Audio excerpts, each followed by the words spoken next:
چطور بچه‌ها دور رو بر شما اومدیم با تجربه من از ومپیر هانتر دی 1985. چیزی که نمیخواستم راجع بهش صحبت کنم ولی یک شکل دیگه به قضیه نگاه کردم و اینطوری بودم که اوکی چرا که نه. هیچ کدوم هم 1985 هم 2000 به نظرم زیبایی مانگا رو یک سری جاها به اون شکل دقیق کپچر نمیکنه. البته نسبت به 2000 این چیزا رو بیشتر میشه گفت. 1985 اصلا کلا کپچر نمیکنه یه سری جاها. چیزی که نیازه بگم اینه که من بعد گذر این همه زمان هنوز هیچی سرچ نکردم راجع به پروداکشن 1985 به خصوص و اطلاعاتی به اون شکل ندارم نسبت بهش و ریسرچ هام رو نکردم، ولی تجربه من از اثر تو 2023 خیلی یه جوری بود، یک سری جا بیشتر حالت کمدیک داشت و اصلا اون حس مد نظر که از اول میدونستم قراره با ومپیر هانتر به دست بیارم رو نتونستم بگیرم، حالا چه مانگا باشه چه آرت آمانه باشه چه 2000 باشه، مخصوصا که قبلا یه تجربه سرسری با 2000 داشتم و راجع بهش خیلی بیشتر میدونستم، پس سراغ این رفتن یکم یه جوری بود و به نظر خودم هم اونقدر شدید جای ایراد گرفتن نداره، شاید به خاطر اینکه یه سر جا میشه گفت تفاوت اثرهای 1985 به 2000 به بعد دیگه، فقط این نیستش که چقدر خوبتر یا بدتر شدن، بحث اینه که میشه اینطور بهش نگاه کرد که آقا 1985 اینطور اثرها ادپت میشن و یه همچین شکل مسیری مثلا خودشون جلو میبردن، 2000 به بعد هم بدین شکل و در نهایت شما میتونی ومپیر هانتر 1985 رو خوشت بیاد، ولی در مقایسه با اثرهای زمان خودش هم یک سری جاها خیلی عجیب عمل میکنه که باز همین هم میشه زیر سوال برد که آقا اون زمان چه اوویه باشه چه اثرهای داب آنلی که مثلا پخش میشد غرب و چطور اون تاثیر رو میذاشت، چه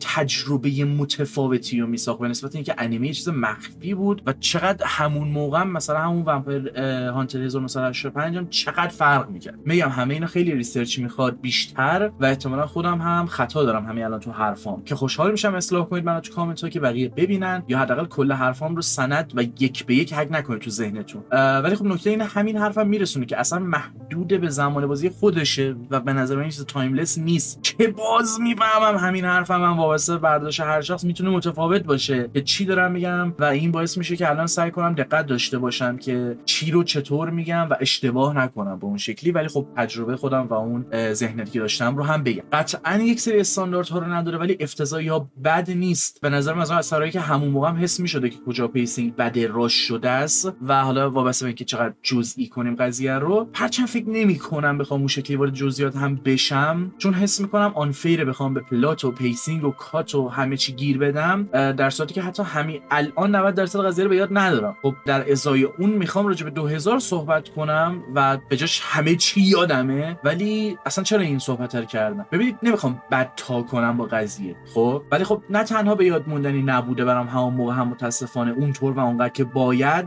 و لذت نبردم و اوکی اصلا ما میگیم بودجه کم بوده ولی راههای یونیک و خلاقانه‌ای پیدا نکردن، هیچ انگار حتی تلاش هم نشده یک سری چیزا رو بهتر جلوه بدن با همون محدودیتی که همون زمان داشتن. ادیت بد و تصمیم هاشون حتی یک سری جای انگار دارن تو صورتت میکوبونن که خب تجربه ناخوشایندی میساخت که بازم به خاطر این میگم ترجیح دادم راجع بهش صحبت کنم چون میدونستم اگه راجع به اون 1985 صحبت کنم بعد جام بزنم به 2000 خیلی چیزها متفاوت خواهد بود و اونجا حتی ترکیب گاتیک و فیوچریستیک بودن قضیه هم حتی بیشتر حس میشه. البته خیلی المان ها رو کلا باید کنار هم گذاشت که بگیم چرا یه چیز حس بدی میده یا نه. تاثیر آرت خود مانگا و آمانو هم یعنی اینجا هست، یعنی بیشتر آدم اذیت میشه از وجود ومپیر هانتر 1985 چون تو اینطوری که آرت آمانو رو میبینی و این فشاری ترد میکنه، مثلا اینطوری که آرت اونو نگاه این چه ادپتیشنیه دیگه و هنوز اوکیه واسم قابل درک اگه کسی توی رنج سنی به خصوصی با محتواهایی که جلوش قرار میگرفته یهو وقتی این ومپیر هانتر دی رو میدیده اینطوری یه جوری تو ذهنش حک میشده که تا به الان یادش بمونه. من خودم بچه بودم انیمیشن زورو رو یه جوری عشق میکردم و هنوز یادمه، یک تصور مقدسی ازش دارم ولی سراغش برم احتمالاً خیلی افتضاح باشه و در نهایت ناراحت کننده است. متاسفانه نتونست اون تجربه به یاد موندنی و قشنگی بشه برای من که امثالش رو خودم هم دارم. میگم حالا مثلا زورو یه مثال، پرنسس مونونوکه رو من بچگی مثلا انقدر میدیدم ولی خب الانم میبینم فوق العاده است. ومپیر هانتر دی متاسفانه هم بار اولی که دیدم هم اونقدر چیز نبود، حالا چرا بگم مثلا ببینم 10 سال دیگه برگردم دوباره سراغش و هنوز همون جادو رو داشته باشه. همون حرفیه که میزنم دیگه، یک سری جاها نوستالژیا کار نمیکنه، یعنی شما هر چقدر زور بزنید وقتی اثر یه سطحی بدتر باشه شما میگی بیخیال ولش. من خودم ایکس من اومدم ببینم، فکر کنم اوریجین بود نمیدونم کدوم بود، اینطوری بودم که این یکی از بهترین درست دیدم اصلا 15 دقیقه اول رد نشد، حالم داشت به هم میخورد. گفتم ببندیم ولش، این اصلا چیزی نیستش که بخوام دوباره ببینم و لذت ببرم. میتونم لذت ببرم اگه بخوام با حس اون موقعم، با روزگاری که اون زمان داشتم ببینم، ولی خب این یه چیز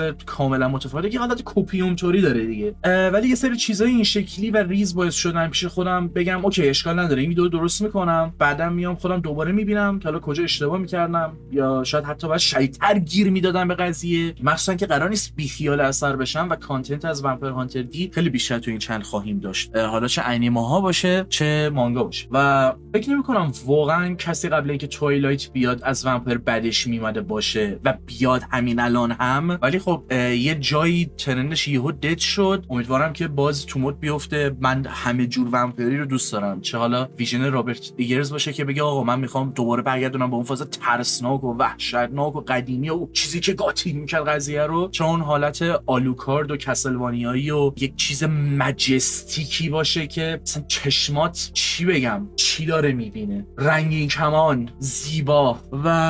آره متاسفانه من از این ومپیر 1985 خوشم نیامد. گفتم بذار یه مقدار راجعش صحبت کنم، حالا صحبت‌ها رو کرده باشم، هرچند که یک سال گذشته از تجربه از اثر، ولی مثلا احتمالاً ترکیب باحالی بشه که هی هرچی بیشتر و بیشتر راجعش مثلا فهمیدم، ببینم که چقدر این دیده متفاوت میشه یا یه کانتراستی بهتون میده که اوکی مثلا تجربه 1985 چه جوریه، این 2000 چه جوریه. نظر شما راجعش چی بود؟ شما فقط 2000 دیدید اون مانگا رمان حالا هر چی که از اونا رو خوندید یا نخوندید؟ شما چه تجربه‌ای به خصوصی از اثر دارید؟ همه اینا رو تو کامنت واسه من بگید، چیز دیگه نمیمونه. امیدوارم که از ویدیو لذت برده باشید و همین، دمتون گرم و شب روزگار خوش.